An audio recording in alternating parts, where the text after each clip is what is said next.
आज जब मैं ये वीडियो शूट कर रहा हूँ तो गोल्ड के प्राइसेस 1,20,000 के पार जा चुके हैं प्रति 10 ग्राम। और लास्ट के 1 साल की कहानी जाने तो 55% की जो बढ़ोतरी देखने को मिली है गोल्ड के प्राइसेस में। आज की इस वीडियो में हम जानने की कोशिश करते हैं कि जो वेरियस एस्टीमेट लगाए जा रहे हैं कि भाई अब गोल्ड के प्राइसेस का सैचुरेशन आ चुका है, गोल्ड क्रैश होने वाला है। क्या आपको इस समय पर जब ऐसे एस्टीमेट लगाए जा रहे हैं गोल्ड खरीदना चाहिए, वेट करना चाहिए क्रैश का, या कोई और आपके पास ऑप्शन है इन्वेस्टमेंट के? चलिए समझने की कोशिश करते हैं गोल्ड के प्राइसेस की इकोनॉमिक्स, पॉलिटिक्स एंड साइकोलॉजी। जब जब दुनिया में अनसर्टेनिटी आती है जैसे कि वॉर, इन्फ्लेशन या फिर शेयर मार्केट का क्रैश हो जाना, तब तक गोल्ड के प्राइसेस हमेशा से बढ़े हैं। आप लास्ट के 100 सालों की हिस्ट्री उठाकर देख लीजिए। आज के टाइम पर जहाँ पर जो वर्ल्ड है पूरा डिवाइडेड है, ऐसे अनसर्टेनिटीज़ जो फैक्टर्स हैं, जो डेवलपमेंट रिसेंट टाइम में हुए हैं, जिसकी वजह से रिसेंट मंथ्स में जो इतनी ज़्यादा रैली गोल्ड के प्राइसेस में देखने को मिली है। और जब डिमांड बढ़ती है तो डिमांड एंड सप्लाई का सिंपल जो इकोनॉमिक्स है कि जैसे जैसे डिमांड बढ़ती है, सप्लाई तो उतनी ही या कंसिस्टेंट है, तो तब तक दाम जो है उसके प्राइसेस हैं वो हमेशा से बढ़ेंगे। अगला जो बड़ा रीज़न है वो है डॉलर के रेट का खेल। जैसे जैसे डॉलर के रेट कम होते हैं, यूएस फेड रिजर्व जो वहाँ का है, वो जो डॉलर पे रेट ऑफ इंटरेस्ट है, जो बॉन्ड पे रिटर्न है वो कम होती है, वैसे वैसे जो इन्वेस्टर हैं वहाँ से डॉलर में से पैसा निकाल करके गोल्ड में लगा देते हैं। स्पेशली इंडिया जैसे देश में जहाँ पर मोस्ट ऑफ द डिपेंडेंसी है इंपोर्ट पर, अगर 1% भी जो रेट है उसका जो कम होता है डॉलर का, तो 1,000 से 2,000 रुपीस तक की बढ़ोतरी इंडिया में देखने को मिलती है गोल्ड के प्राइसेस में। अगला जो रीज़न है वो है इंडिया स्पेसिफिक रीज़न, क्योंकि जो इंडिया की रुपीज़ की जो वैल्यू है वो डेप्रिशिएट होती जा रही है with respect to dollar. And जैसे जैसे हमने देखा कि डॉलर के रेट गिरते हैं, जो गोल्ड के प्राइसेस हैं वो और ज़्यादा इंक्रीज हो जाते हैं। एंड क्योंकि इंडिया मोस्ट ऑफ द जो गोल्ड है वो इंपोर्ट करता है, क्योंकि हमारे पास प्रोडक्शन तो गोल्ड का है नहीं, गिनी चुनी हमारे पास गोल्ड की माइंस हैं, बट वहाँ पर नाम मात्र का जो गोल्ड है वो हमें प्राप्त होता है। सो इसलिए क्योंकि जैसे हम इंपोर्ट करते हैं तो जो हमारा इंपोर्ट बिल है वो इंक्रीज हो जाता है, एंड जो इंडिया जो रुपीज़ की वैल्यू है वो और ज़्यादा डेप्रिशिएट हो जाती है। ऊपर से उसके ऊपर इंपोर्ट ड्यूटी एंड जीएसटी लग जाता है, जो कि कम्युलेटिवली 15% और एक्स्ट्रा बर्डन उसके प्राइस पर देखने को मिलता है।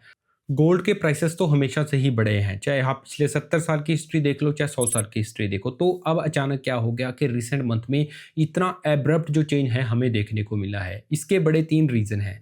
सबसे पहला जो रीज़न है वो है ग्लोबल अनसर्टेनिटी। जैसे यूएसए में गवर्नमेंट का शटडाउन लग गया, जिसका इम्पैक्ट वहाँ की जो शेयर मार्केट है उस पर भी देखने को मिला। एंड जो इन्वेस्टर्स हैं उनका फियर एक तरह का जाग गया अंदर वाला कि भाई यूएसए में इन्वेस्ट करना, यूएस डॉलर में इन्वेस्ट करना अब खतरे से खाली नहीं है, क्योंकि वहाँ पर जो ट्रंप की जो पॉलिसी हैं वो अनसर्टेनिटी हैं। क्योंकि ये डायरेक्टली इम्पैक्ट करता है, अगर किसी देश में मतलब वहाँ की जो पॉलिसीज़ हैं वो कंसिस्टेंट नहीं है तो इन्वेस्टर वहाँ पर इन्वेस्ट करने से हमेशा से ही परहेज करता है। जो सेकंड बड़ा रीज़न है वो है यूक्रेन एंड रशिया का वॉर, क्योंकि मोस्ट ऑफ द जो रिसोर्सेज हैं वहाँ पर लग रहे हैं। एंड यूएसए की जो टैरिफ पॉलिसी है, फिर वो चाइना पे हो, चाहे इंडिया पे हो, या फिर रशियन ऑयल पर हो, इसका इम्पैक्ट कहीं ना कहीं गोल्ड के प्राइसेस पर भी देखने को मिल रहा है। अगला जो बड़ा रीज़न है वो है इंडिया की डेप्रिशिएटिंग जो रुपीज़ की वैल्यू गिरती जा रही है विद रिस्पेक्ट टू डॉलर। अगला जो बड़ा रीज़न है वो है डोमेस्टिक जो कंजम्पशन की डिमांड है वो इंक्रीज़ होती है, क्योंकि इन टाइम पर आकर के नवंबर, दिसंबर, जनवरी, फरवरी में हमारे यहाँ पर फेस्टिव सीजन होता है, वेडिंग सीजन होता है, एन नंबर ऑफ वेडिंग्स होती हैं यहाँ पर, जिसकी वजह से जो डोमेस्टिक डिमांड है वो और ज़्यादा इंक्रीज हो रही है, जिसकी वजह से डिमांड एंड सप्लाई का रूल अगर हम सिंपल इकोनॉमिक्स लगाएं तो प्राइसेस और ज़्यादा बढ़ रहे हैं। तो मतलब सिंपल साफ शब्दों में बोलूँ तो ग्लोबल का फियर हो गया, रुपीज़ की गिरती हुई वैल्यू, एंड डोमेस्टिक जो सीज़न है वेडिंग का हो चाहे फिर वो फेस्टिवल का हो, ये सारी चीज़ मिल करके गोल्ड के जो प्राइसेस हैं वो नेक्स्ट लेवल पर ले जाते हुए दिखाई दे रहे हैं। और ये कुल मिलाकर के एक फोमो फैक्टर बन गया है, क्योंकि डेली पर यहाँ पर न्यूज़ आर्टिकल छप रहे हैं, टीवी पर ऐड आ रही है, रेडियो पर ऐड आ रही है कि जीरो मेकिंग चार्जेस, सोना खरीद लो और बढ़ने वाला है आने वाले दिनों में, 2,50,000 तक ये इसके जो प्राइसेस है जा सकते हैं। ऐसे एडवर्टाइजमेंट को देख करके जो आम पब्लिक है वो एक फियर में है। जो फोमो फैक्टर है वो यहाँ पर देखने को मिल रहा है कि लोग में और मतलब उनमें इंटरेस्ट जाग रहा है कि भाई सोना ले लो, ये रिटर्न देने वाला है, क्योंकि लास्ट जो 1 ईयर में 55% का रिटर्न दे करके लोगों को ऐसे उकसाया जा रहा है कि भाई आप इस समय पर गोल्ड ले लो। तो ये एक बड़ा रीज़न है कि शॉर्ट टर्म में लास्ट जो पास्ट 1-2 मंथ में हमने देखा कि इतना एब्रप्टली एक्स्पोनेंशियल ग्रोथ इसके प्राइसेस में देखने को मिला है। तो सबसे बड़ा सवाल ये आता है कि ये जो रैली है, ये जो इंक्रीज़ ऑफ प्राइस है गोल्ड का, क्या ये आने वाले दिनों में ऐसे ही देखने को मिलेगा? क्या आने वाले दिनों में ऐसे ही 50 टू 60 जो परसेंट जो ग्रोथ है आने वाले साल में ऐसे ही हमें देखने को मिलेगी? ये बड़ा सवाल है। पर लॉन्ग टर्म में ये डिपेंड करेगा 3 चीज़ों पर। पहला, यूएसए में वहाँ पर लोकल जो रेट्स हैं, रेट ऑफ इंटरेस्ट क्या रहने वाला है डॉलर में, उस पे डिपेंड करेगा। उनकी पॉलिटिक्स पे डिपेंड करेगा। ग्लोबल स्टेबिलिटी कितनी रहेगी, फिर वो चाहे रशिया यूक्रेन का वॉर हो, चाहे फिर वो मिडल ईस्ट का वॉर हो, यहाँ पर हमें हमास और इज़राइल के बीच में, या ईरान को आप इंक्लूड कर लो तो वो वाला रीज़न हो गया।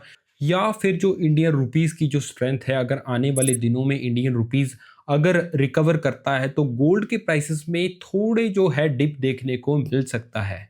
मतलब सिचुएशन अभी काफ़ी ज़्यादा वॉलेटाइल है, कुछ भी कहा नहीं जा सकता। आने वाले दिनों में और तेज़ी देखने को भी मिल सकती है एंड उसमें एक बड़ी करेक्शन की भी उम्मीद की जा सकती है, ऐसे बड़ा एक्सपर्ट बोल रहे हैं।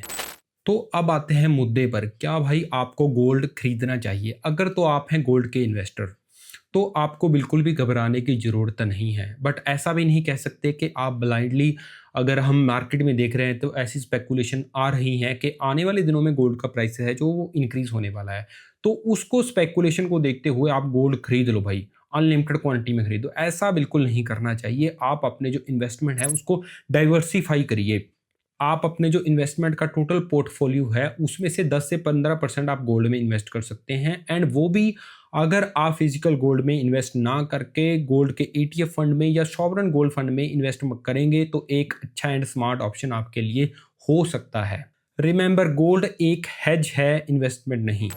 तो दोस्तों ये थी पूरी साइकोलॉजी गोल्ड के प्राइसेस की। इंडिया में क्या होने वाला है, क्या हुआ है अब तक, आपके क्या ओपिनियन है? आपको क्या लगता है कि आने वाले दिनों में गोल्ड के जो प्राइसेस हैं वो क्रैश करेंगे या और इंक्रीज करेंगे? आपके जो कमेंट्स का इंतजार हमें कमेंट सेक्शन में रहेगा। अगर वीडियो थोड़ी सी भी इन्फॉर्मेटिव लगी हो तो चैनल को सब्सक्राइब कर लेना, वीडियो को लाइक कर देना। सी यू नेक्स्ट टाइम।